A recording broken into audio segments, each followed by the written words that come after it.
Depuis plus d'un demi-siècle, dans l'indifférence quasi générale des médias et de la communauté internationale, un conflit perdure au Cabinda, petit territoire angolais enclavé entre le Congo-Brazzaville et le Congo-Kinshasa. Autrefois appelé Congo portugais, cette anomalie historique et géographique surnommée le Koweït africain, du fait de ses vastes ressources pétrolières, n'a cessé de susciter les convoitises de puissances régionales et internationales depuis le XXIe siècle.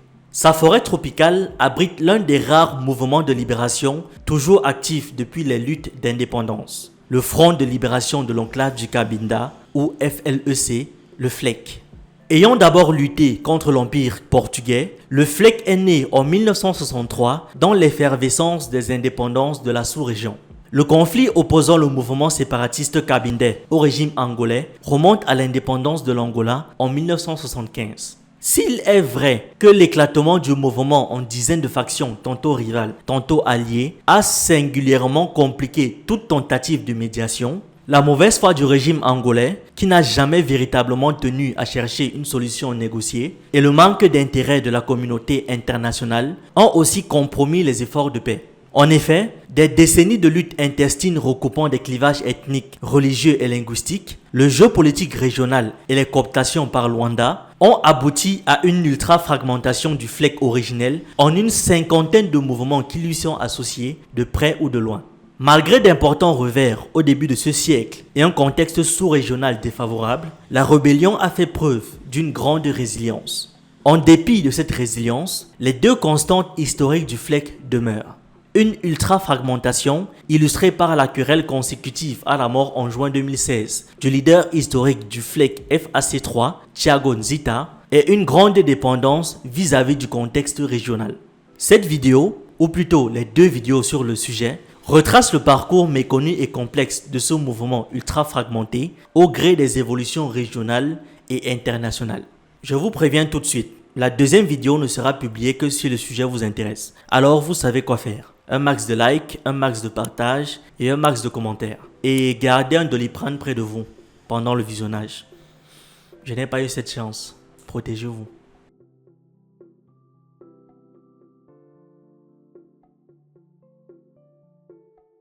Initialement négligé par la couronne portugaise, le Cabinda va dès le XVIIe siècle attiser les rivalités entre les puissances européennes, cherchant dans un premier temps à contrôler les ports pour commercer et plus tard le trafic des esclaves. Entre 1883 et 1884, la couronne portugaise signe les accords de Chinfuma et Chikamba avec les chefs autochtones cabindais. Puis, le 1er février 1885, le traité de Simulamboko, conférant au Cabinda le statut de protectorat portugais.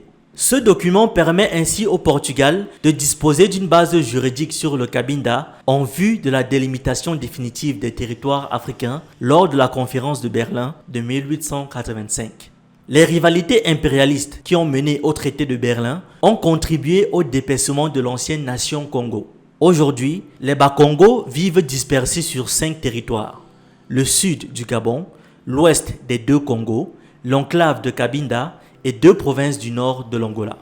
Bien qu'ancrée dans une identité purement cabindaise, la naissance du FLEC s'inscrit dans un contexte régional de réveil nationaliste, en partie exacerbé par le décès en 1954 de l'avant-dernier régent du Royaume Congo, le Mani-Congo Dom Pedro VII. Déjà déchiré par plusieurs siècles de traite, de facto disloqué par la conférence de Berlin et inféodé à l'administrateur portugais, le pouvoir central de Banza Congo subit une crise dynastique qui conduit au démantèlement définitif du royaume. Soutenu par les diverses branches de l'aristocratie congolaise, 12 prétendants, 7 du côté portugais, 5 sur le territoire belge, s'affrontent pour le trône symbolique de Banza Congo, capitale du royaume rebaptisé Sao Salvador pendant l'occupation portugaise de 1570 à 1975. De cette désagrégation du royaume surgissent des dizaines de mouvements, parmi lesquels figurent l'Alliance des Bas-Congo, ABACO, de Joseph Kasavubu, futur président du Congo-Kinshasa, et l'Union des populations du nord de l'Angola, UPNA, de Holden Roberto, acteur majeur de l'histoire de l'Angola. C'est dans ce contexte que des cadres d'une association culturelle décident de créer l'Association des ressortissants de l'enclave du Cabinda, ou AREC, AREC. Celle-ci publie un manifeste exigeant l'indépendance immédiate de l'enclave ainsi que la révocation des traités de Shinfuma, Chikamba et Simulambuco. Et tout comme l'Union des populations de l'Angola, UPA, ancienne UPNA, la REC lance plusieurs opérations de propagande anticoloniale dénonçant les abus des colons. En août 1960, la REC est rebaptisée Mouvement pour la libération de l'enclave du Cabinda, MLEC. Le point faible du MLEC de l'époque réside dans le fait qu'il ne représente qu'une mince élite côtière et par conséquent ne bénéficie pas du soutien des groupes de l'intérieur du Mayombe. En conséquence, l'année suivante, naissent deux nouveaux mouvements dans les Congos voisins. À Brazzaville, le Comité d'action d'Union nationale cabindaise, CAUNC, qui va d'emblée se distinguer par son discours plus belliqueux et sa volonté de rattacher le Cabinda à l'un des deux Congos, et l'alliance du Mayombe à Liama.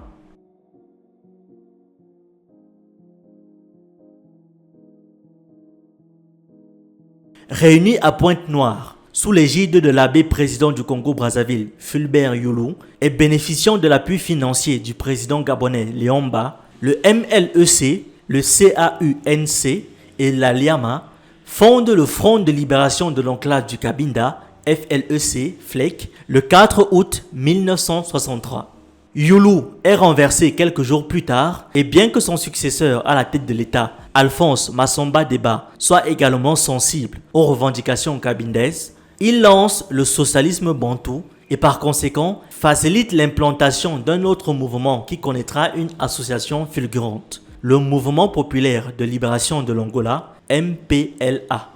À l'époque, la présence du MPLA sur le sol congolais, plus que celle du FLEC, est perçue par les Portugais comme particulièrement gênante. Les troupes portugaises, contrôlant encore les ports et aéroports de l'Angola, le seul moyen pour le MPLA de recevoir de l'armement est alors de les débarquer à Pointe-Noire, d'où elles peuvent ensuite être acheminées aux bases clandestines situées le long de la frontière cabindaise. Ne bénéficiant pas d'un accès direct à l'Angola et conscient du rôle grandissant de l'enclave dans l'économie de guerre, le MPLA décide de concentrer tous ses efforts sur l'enclave en s'appuyant sur ses bases arrière au Congo-Brazzaville. En effet, 7 ans plus tôt, la société américaine Gulf Oil Company et sa filière locale Cabinda Gulf Oil Company Limited, CABGOC, qu'on va appeler Cabinda Gulf, avaient découvert d'immenses gisements pétroliers dans ce qui deviendra le bloc 0 situé au large du Cabinda. En 1956, l'exploitation du bloc est confiée par l'administration coloniale à la Cabinda Gulf et peu de temps après l'indépendance, elle cède la majorité de ses parts à Chevron. Depuis lors, les gisements offshore de Cabinda n'ont cessé d'attirer d'autres opérateurs pétroliers. Le 10 janvier 1967, le FLEC annonce l'établissement d'un gouvernement en exil basé à Tchela, localité zaïroise située à une centaine de kilomètres de l'enclave. Dès lors, le FLEC se scinde en deux tendances. D'une part, la tendance pro-américaine, basée à Léopoldville, est dirigée par le président et fondateur du FLEC, Louis Ranké Franké. De l'autre, la tendance pro-française, basée à Brazzaville, est dirigée par le vice-président du mouvement, Henriques Thiago Nzita. Ce dernier a pris la tête de la branche armée du mouvement, à savoir les forces armées cabindaises, ce qui faisait de son mouvement à lui le FLEC FAC. Mais les vieux antagonismes refont surface au sein de la direction du mouvement et Nzita décide de fonder son propre comité révolutionnaire cabindais, CRC, à Pointe-Noire. Si à l'époque, les autorités portugaises cherchent à diviser les mouvements nationalistes, tolérant et parfois même encourageant les activités pacifistes du FLEC, Nzita est toutefois perçu comme un élément dangereux et les Portugais décident de l'incarcérer. 6 mois plus tard, en septembre 1968, au bout de plusieurs jours d'affrontements au Congo-Brazzaville, Massomba Deba est forcé de démissionner. L'avènement d'un régime progressiste sous l'égide de Marien Ngouabi au Congo-Brazzaville en 1969 constitue un événement majeur dans l'évolution du FLEC. En effet, le Conseil de sécurité nationale des États-Unis estime à l'époque que le président Ngouabi souhaite voir le Cabinda devenir indépendant avec l'aide du Congo et qu'à terme, cela pourrait aboutir à une union politique entre le Congo et le Cabinda. Dans ce contexte de guerre froide tropicale, les Américains et Français vont alors s'intéresser davantage à la question cabindaise.